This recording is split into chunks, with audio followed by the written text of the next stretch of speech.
visión, otra mirada. Esta crisis ha sido la vida política de Evo Morales.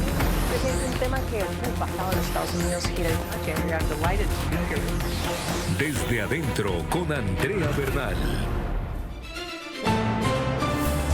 Hola, ¿qué tal? Bienvenidos a Desde Adentro de NTN 24, desde Cuenca, en la Cumbre Iberoamericana de Presidentes. Y estamos con Nicolás Albertoni, él es vicecanciller de Uruguay. Vicecanciller, un gusto tenerlo. Bienvenido al Ecuador, bienvenido a Cuenca. Gracias por estar aquí en NTN 24. Bueno, mucho gusto vernos nuevamente.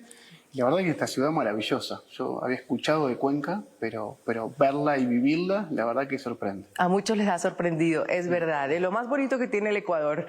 Vicecanciller, ¿cómo termina esta cumbre? ¿Cómo la vemos, esta cumbre de presidentes en Cuenca? En un momento, por no decir extraño también para la región. Sí, yo creo que eso es lo menor. Estamos en un momento complejo a nivel mundial, ¿no? A veces nos olvidamos, pero con dos guerras activas. Eso ha generado mucha incertidumbre global. Nos pasó ahora, yo hace semanas atrás, bueno, que nos habíamos visto en Nueva York, a ir de la cumbre del futuro, después también algunas tensiones que uno veía también en la Asamblea General. Vivimos un mundo, yo creo, bastante complejo eso desde lo macro. Y la región también está viviendo cambios políticos, también ciertas tensiones en algunos temas que empiezan a surgir. Y no es menor también el contexto en que se da la cumbre en la que estamos, que con APEC, que está haciendo en Ecuador, en Perú, perdón, y también tenemos el G20 en Brasil. Entonces, estos últimos meses han sido muy bien. Puesto todo esto en contexto, yo ayer le decía al secretario general de la CEGIVA, la MAD, que me parece que fue una cumbre productiva para volver a vernos, para volver a ver el vaso lleno, como decimos en Uruguay, de lo que sí coincidimos. Y obviamente que en un mundo diverso y complejo pueden empezar a sumarse algunos temas en los que países quizá no coinciden con el resto, etcétera, que pasó en esta cumbre. Pero yo creo que hay que dar vuelta a la página y reinsistir en lo que sí coincidimos, que es mucho. De hecho, vamos a terminar con un comunicado de 21 países y después también diferentes comunicados acompañados por todos. Nos ha llegado un consenso para una declaración. Pero igualmente reitero, en toda la complejidad en la que estamos y ver también que los temas como democracia, en gran medida los temas de sustentabilidad, innovación, que ha sido uno de los pilares de esta cumbre, unen a la gran mayoría de América Latina. Yo creo que es algo a resaltar. Hay que ver el vaso lleno sin duda alguna y es bueno disentir. No podemos pensar todos iguales, eso es cierto. Pero ayer me comentaba el canciller de Panamá que había ahí dos países que ustedes eran complejos para poner de acuerdo y hablaba de Argentina y de Cuba. ¿Ha sido difícil esa situación de poner de acuerdo a esos países y que apoyen ciertas resoluciones de la cumbre? Sí, a no negarlo, porque de hecho éramos muchos en la sala y eso se ha comentado. Sí, hubo ciertas tensiones, más que nada sobre ¿En qué temas?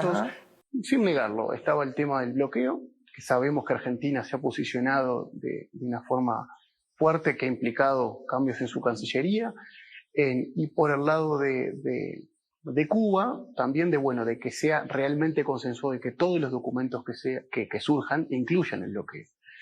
Entonces, mañana cuando se quería pensar en algo que podía ser una comunicación, quizá no de la mayoría, pero que no incluyera el bloqueo, Cuba no le acompañaba y viceversa, que se generó cierta tensión sobre esa temática. Pero de nuevo, yo no creo que hay que sobredimensionar que eso derrame después en el resto de la cumbre, porque sí hubo puntos comunes. Reitero, la idea de la sustentabilidad, la innovación, que yo creo que hacen esta cumbre, un éxito dentro del contexto posible, ¿no? Que yo creo que cada vez más en el multilateralismo, en el regionalismo, tenemos que hablar de eso. Porque muchas veces se critica el multilateralismo, incluso el regionalismo, porque no logra mucho. Pero cada vez más en un mundo complejo hay que empezar a evaluarlo por lo que evita que suceda. Okay. Y bueno, seguimos siendo una región de paz. Seguimos una región que por lo menos en los foros nos vemos y nos hablamos a la cara. Que si hay algo que a mí quizá fue un debe de esta cumbre, por no decir solamente el vaso lleno, es no habernos visto todos, de que no todos los países estén presentes. Eso sí me parece una línea, si se quiere, que no voy a decir no debemos pasar, pero que a mí no me gusta llegar. Porque si algo tienen estos foros, y lo decía ayer, podrán ser criticados en que quizá no llegan a buenos resultados. Pero Lo que seguro siguen siendo es un espacio donde nos hablamos a la cara.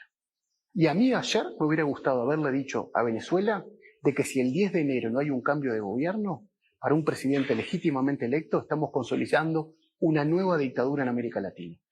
Y se lo hubiera dicho francamente en la cara, como también otros pueden decirle a otros países lo que también, desde el respeto y la diplomacia, debemos decirnos. Pero ese quizás es un debe, el no normalizar de que cuando no nos sentimos parte por X o cual razón, no vamos a las cumbres. Sea el nivel que sea, porque acá no estoy diciendo que tienen que llegar los presidentes o los cancilleres, los tiempos y las agendas son complejas. Ahora teníamos 2 cumbres activas, ¿no? Tenemos APEC, G20, pero representación. Y estar y la silla y la bandera con alguien atrás.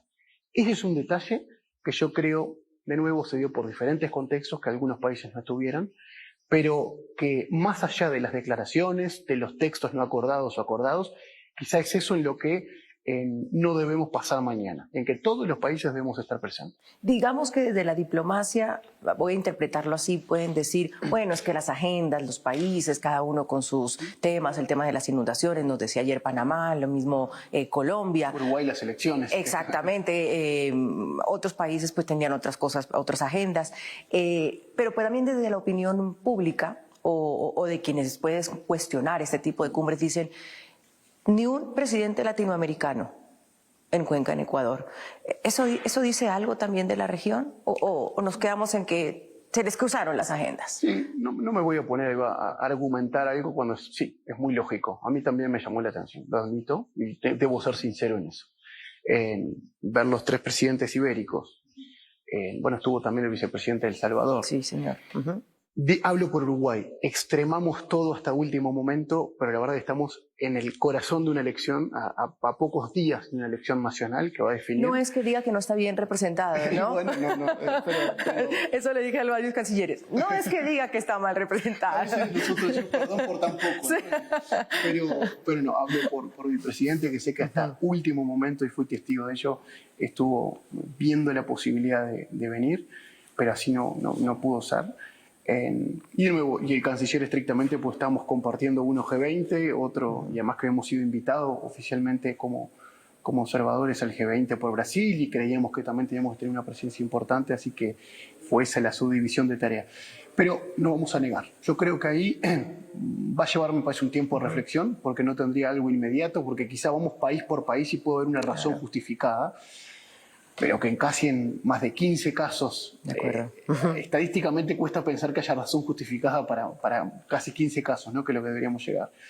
Le ha quitado la importancia a estas cumbres, es decir, hay tantas, usted lo decía también, la OEA estuvo el año pasado, que es otra instancia, pero está la cumbre americana, viene la cumbre de las Américas en República Dominicana, y así vamos sumando estos temas de integración donde a veces dice qué tan integrada está la región y si realmente estas cumbres, no sé, se van disolviendo ahí en el tiempo. Sí, hay 2 dimensiones. Sobre la integración de América Latina, creo que ya lo hemos hablado, yo creo que es un gran desafío. Fíjate que somos la región hoy más integrada del mundo. Los últimos mecanismos que contaba eran casi 35 mecanismos. Mercosur, UNASUR, súmanle todas las siglas que quieran. Al mismo tiempo somos la región que menos comerciamos entre sí en el mundo. ¿Qué quiere decir? Que quizá la receta que estamos usando para integrarnos, no me voy a poner acá a decir si es correcta o no, pero seguro no está yendo hacia donde genera desarrollo, que por lo menos es más comercio y más inversiones entre nosotros. El paso hacia los foros, y los foros como esto, que más que una cumbre comercial, de tipo comercial o bloque comercial, es con una fuerte impronta de diálogo y conexión con Europa, yo creo que siguen siendo relevantes. Porque algún mecanismo de integración política, vamos a suponernos CELAC, que podremos no compartir muchas cosas con CELAC, hoy es de Uruguay, pero seguimos siendo parte y estamos. Porque esto no es cuando a mí me sirve. Claro. Y si no me gusta. Y si no me gusta. Sí nos hemos manifestado cuando a veces no se respeta el consenso o hay algunas formas que salen de lo estrictamente reglamentario del espacio. La cumbre iberoamericana para mí sigue siendo fundamental porque es nuestro puente, uno de nuestros puentes más importantes que tenemos con Iberoamérica propiamente, pero con Europa. Y con una Europa muy cercana, además, como son los países ibéricos. Entonces, me parece que esa costumbre, más allá de que hoy hay como una especie de hiperinflación de espacios en los que nos encontramos, debemos de ser cuidadosos en todavía segmentar de que siga habiendo mecanismos muy relevantes. Y es verdad que a veces en las agendas de los presidentes, las agendas bilaterales más las agendas de cumbres, genera que, claro, termina saliendo en un semestre más veces de lo que pensaba, si es que sale a todas, y genera que a veces genera estos espacios, como que se reducen los niveles, parecería. Bueno, deberíamos pensarlo, ¿no? Si algunos mecanismos, yo creo que el máximo nivel subirlo a cancilleres, que obviamente tienen otro tipo de agenda más flexible que un presidente, etcétera, etcétera. O también la gradualidad del encuentro de las cumbres, pero la importancia, por lo menos para Uruguay, que reviste Iberoamérica sigue siendo relevante, cultural, en términos de cooperación. Hay raíces muy importantes. Yo creo que la innovación podría ser la CEGIP, como lo puede ser, de hecho, después que aprobamos este plan de trabajo, puede ser una insignia, ¿no? Con OEI y con otros organismos iberoamericanos, importantes para promover una innovación coordinada en América Latina, en la que a veces terminamos reinventando la rueda, ¿no? Porque podemos ver buenas prácticas entre los países. Ya regresamos con Desde Adentro por NTN 24, el canal de las Américas. Continuamos con Desde Adentro por NTN 24, el canal de las Américas. Uruguay ha sido muy fuerte y muy conciso y claro en el tema de Venezuela. Vicecanciller, ¿qué debe pasar el 10 de enero en Venezuela? Bueno, lo que debe pasar es lo que dice la Constitución, que primero lo que establece la Constitución, si no me equivoco, el artículo 231, habla del cambio de mando, del presidente electo. Nosotros entendemos desde Uruguay que ha habido claramente una abrumadora evidencia hacia Edmundo González. O esta vez hubo una oposición muy coordinada, muy unida, que a tal punto que ha mostrado evidencia. Eso es lo que vemos de un lado. Del otro lado no hay evidencia. Lo que vimos esa noche es un porcentaje que se colgó en una web y nos dijeron este es el futuro presidente y claramente no condecía con la evidencia que presentaba la oposición. Entonces, para un país como Uruguay, que está aferrado a ver dónde están los datos que justifican el resultado, claramente para nosotros el legítimamente electo es Edmundo González. Pero tenemos una salvedad. Quien debe decir eso no es Uruguay, debe ser la comisión competente electoral, que debe decir, señores, acá hay evidencia de que hay un ganador. Nosotros no embestimos a un futuro presidente desde otro país extranjero. Entonces el presidente Lacalle ha sido claro en eso, en que si bien entendemos que hay una evidencia hacia eso, quien debe terminar de consumar el hecho jurídico debe ser la autoridad competente. Y en eso estamos. Y el 10 de enero debe haber un cambio de mando hacia Edmundo González. Pero eso no va a pasar por parte de ese Consejo Nacional Electoral cooptado por el madurismo. ¿Cómo lograr que realmente haya una transición de poder, además teniendo un Edmundo González exiliado en España? Sí, sabemos que es compleja la situación, pero lo que estaríamos ante ese escenario de no traspaso de poder, que es verdad que obviamente el régimen no está mostrando ninguna señal de que así lo hará, estaríamos claramente ante una consolidación de un gobierno de facto en Venezuela y sumando una nueva dictadura en América Latina. Porque yo creo que ahora estarían todos los elementos dados para que en quienes algunos, y de hecho en mi país, siguen teniendo duda de que Venezuela es una dictadura, se consolidaría definitivamente una dictadura. En este tipo de cosas, los países y la presión internacional puede llegar hasta un 50%. Porque de nuevo, nosotros podemos hacer presión, ser vocales en todos los espacios en los que hemos hecho, hasta en el espacio iberoamericano, ayer lo dije, Naciones Unidas, pero el otro 50% está en el terreno. Y está, por ejemplo, en que mañana las Fuerzas Armadas se den cuenta de que no deberían tener que seguir alineadas a un régimen dictatorial como es el de Maduro.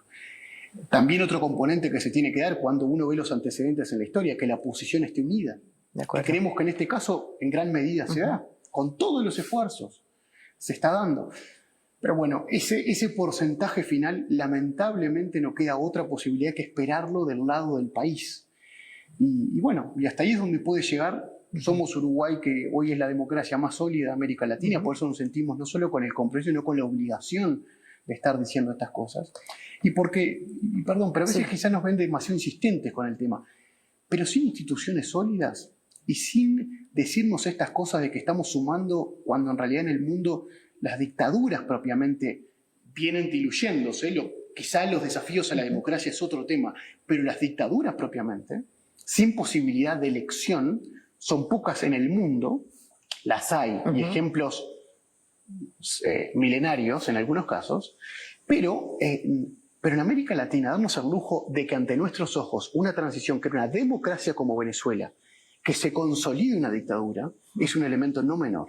Y más cuando tenemos cláusulas en América Latina que nos obligan, porque a veces nos preguntan de Uruguay, ¿por qué Venezuela y no de otros países en el mundo? Es por una lógica diplomática de los círculos concéntricos. Porque claramente yo no voy a ser el Peter Pan de la democracia por el mundo, ¿no?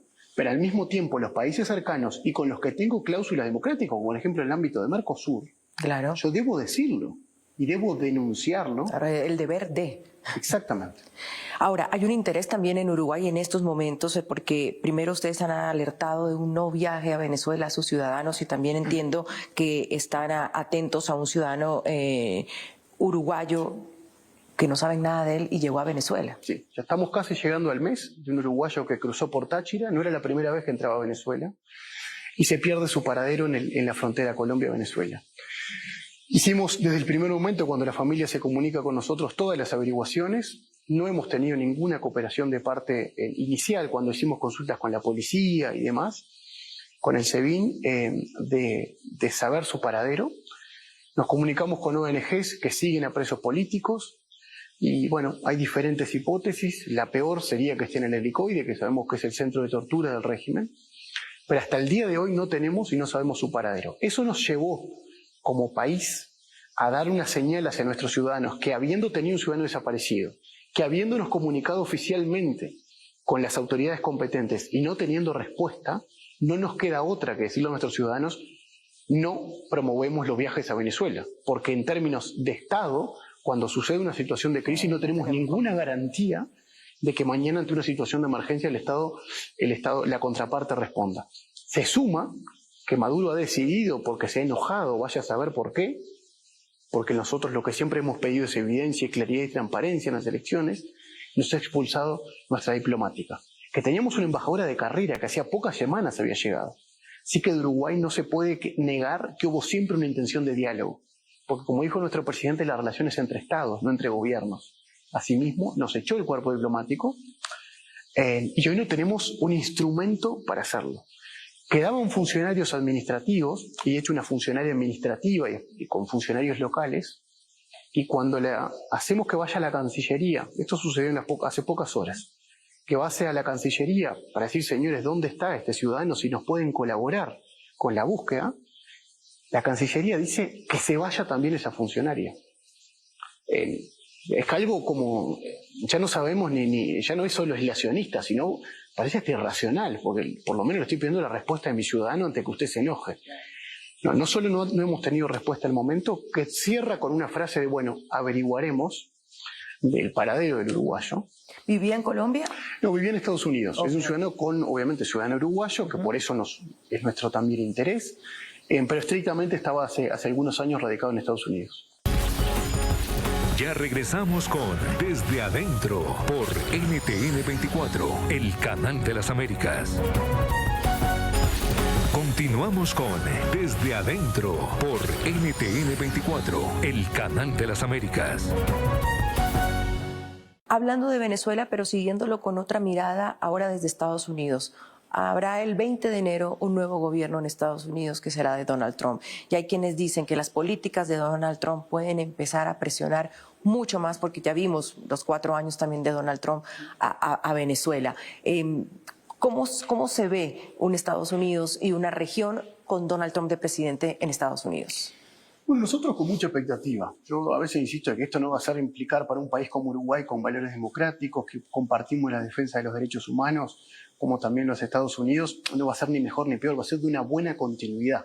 Y lo vemos con esa expectativa. La reciente nominación de Marco Rubio también lo hemos visto con muy buenos ojos, incluso para América Latina. Estamos hablando de un ex parlamentario que conoce mucho la región, que va a tratar de hacer, entiendo, de que la región no sea siempre un horizonte migratorio, que sabemos que lo es, pero que hay una América Latina y una América del Sur más allá de una América Central, que tiene también una agenda emergente muy importante, de innovación, de exportación de tecnología para los Estados Unidos.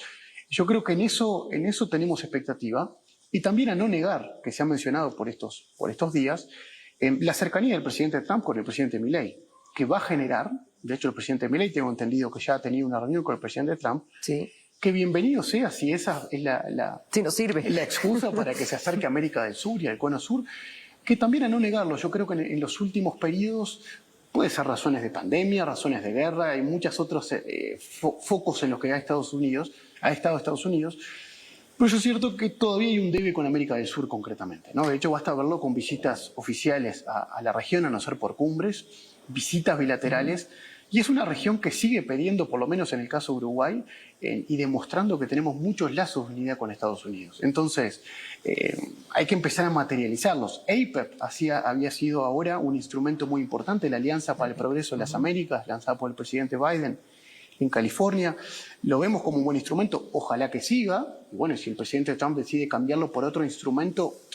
Hay una iniciativa bipartidista, el America's Act, también en el Congreso de los Estados Unidos. En la que de hecho Uruguay estaba muy cercano también en eso, Costa Rica, lo hablábamos de hecho con el canciller de Costa Rica ahora, de que dado que había sido bipartidista esa impronta, esperemos que después del landing process que tiene todo el gobierno siga, porque estaba entre otras cosas, waivers para visa, que terminen después teniendo un derrame, no solo en términos de cercanía cultural entre los países, pero derrame de inversiones, porque atado a eso también había visas vinculadas a empresas e inversiones en ambos países. O sea que, de nuevo, no lo vemos ni que va a mejorar ni empeorar, sino como va a continuar el excelente buen relacionamiento que tenemos con Estados Unidos. Porque igual siempre se habló de América Latina o América del Sur como este patio trasero de los Estados Unidos, esa frase que se ha usado durante décadas para ver cómo nos ven los Estados Unidos.